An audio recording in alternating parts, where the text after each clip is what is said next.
तो भैया राजनीति में अगर कहीं राजनीति होती है तो वो है अपना एमपी। अगर आपके अंदर राजनीतिक कीड़ा है तो कहीं भी किताब पढ़ने और इंस्टीट्यूशन ज्वाइन करने की आवश्यकता नहीं। मध्य प्रदेश के राज्यसभा चुनाव के इस चैप्टर को पढ़ लीजिए, सुन लीजिए, समझ लीजिए, पता चल जाएगा कि असली राजनीति होती क्या है। मतलब ये समझिए कि बारात के लिए बाराती तैयार हो गए हैं, पता चला दूल्हा की एलिजिबिलिटी ही नहीं है, बारातियों को लौटना पड़ा। कांग्रेस अपने राज्यसभा उम्मीदवार को जिताने के लिए बाड़ेबंदी कर रही थी।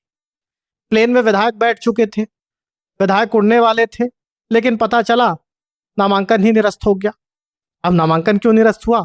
पता चला कि जो हल्फनामा भरा गया है उसमें आपराधिक जो प्रकरण की बात कही जा रही है उसकी ही जानकारी नहीं दी गई।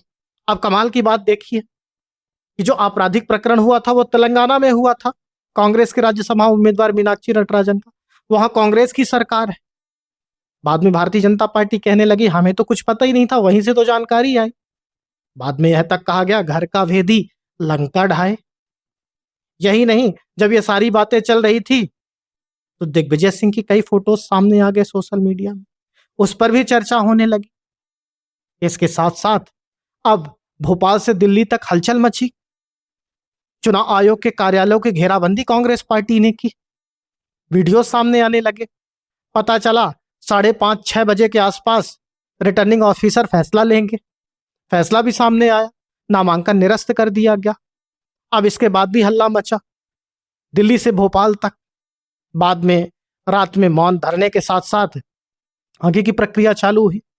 बाद में कानूनी जानकारों ने बताया कि जब यह फैसला हो चुका है तब अब केंद्रीय चुनाव आयोग के हाथ में भी अब गेंद नहीं रह गई, क्योंकि चुनाव आयोग ने जो नियम कानून तय हैं उनके मुताबिक रिटर्निंग ऑफिसर ने जो तय कर दिया है वही अंतिम और सर्वमान्य हो सकता है।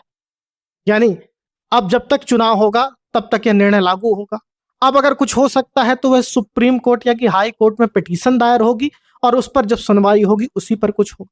यानी अब मीनाक्षी नटराजन इस राज्यसभा चुनाव में हिस्सा नहीं ले पाएंगे। आज शाम होते हुए वह भी दिखा, तीनों उम्मीदवारों के नाम चुनाव के लिए सामने आ गए। तीनों ही भारतीय जनता पार्टी के थे। अब भारतीय जनता पार्टी फूले नहीं समा रही थी। कल का मोहन यादव और महेश केवट का वीडियो तो सबने ही देखा होगा। भारतीय जनता पार्टी की बल्ले बल्ले, कांग्रेस पार्टी लोकतंत्र बचाने में लगी हुई। लेकिन आप समझिए, लोकतंत्र बचाने की कहानी भी तो देखिए। भारतीय जनता पार्टी जिसके पास नंबर नहीं है, 10 विधायक कम है, अधिकृत अपना राज्यसभा उम्मीदवार पार्टी ने उतार दिया। कांग्रेस पार्टी जिसके पास नंबर से ज्यादा विधायक है, वह अपने विधायक प्रत्याशी को जिताने के लिए विधायकों को दूसरी जगह बाड़ेबंदी करके ले जा रही थी। यानी रेस्टोरेंट पॉलिटिक्स हो रही थी। इसे भी लोकतंत्र बचाने की खूबसूरती देखिए। मतलब इस पे भी राजनीति को समझिए, सुनिए। वहीं इसके पीछे और कहानी को थोड़ा पीछे लिए चलते हैं। मीनाक्षी नटराजन की घोषणा जब हुई, मध्य प्रदेश कांग्रेस में जैसे सन्नाटा सा छा गया। प्रदेश अध्यक्ष जीतू पटवारी,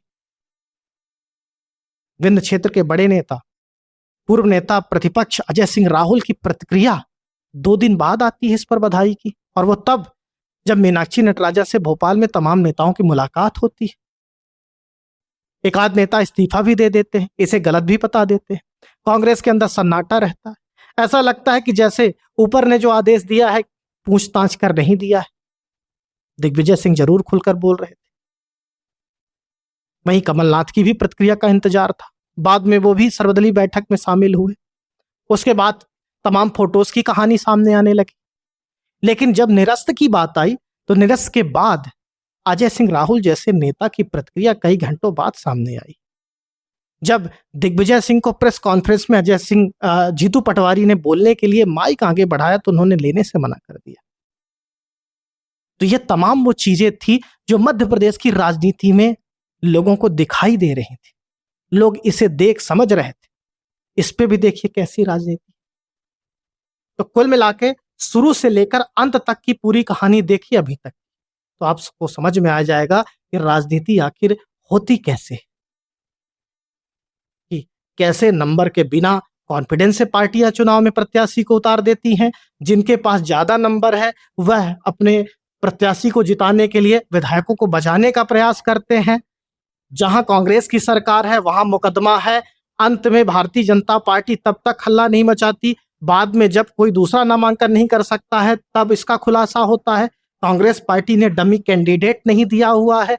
जो बड़े बड़े नेता हैं, प्रत्याशी के ऐलान के बाद कहीं भी बधाई नहीं देते हैं। जब यह तमाम मसला हो जाता है उसके बाद इस पर कई नेता भर्त्सना नहीं करते हैं।